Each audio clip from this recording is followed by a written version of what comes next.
Embrace the resurrection. This is the promise for us to claim not only the fact that Jesus rose from the dead in the past, but that we ourselves will experience the resurrection. Christ will return, our bodies will be raised, and will be made brand new. Let's look at the finality of Jesus's burial.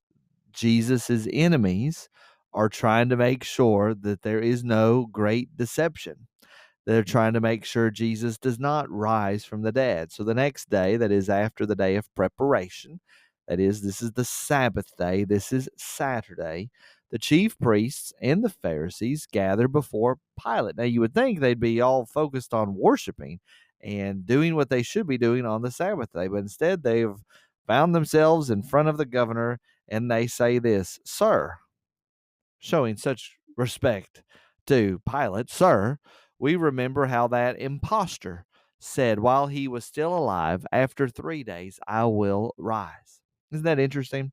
They show deference, they show respect to Pilate, but they call Jesus an impostor. They call him a deceiver. Terrible switching of what is supposed to happen. But they said while he was still alive, he said, "After 3 days, I will rise." May we embrace the resurrection, not only Christ's, but our future resurrection in the end, that Jesus truly will work together all things for good, that all the things, all the disappointments, all the pain that we have experienced in our life and that we will experience in our life will be made up for, will be gobbled up in the great resurrection, and all things will be made new.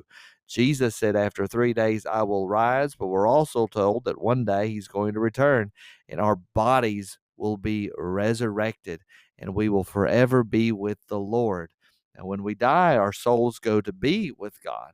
But when Jesus returns, there's that great resurrection, and that we will live forever in that new and final state, in the new heavens and the new earth.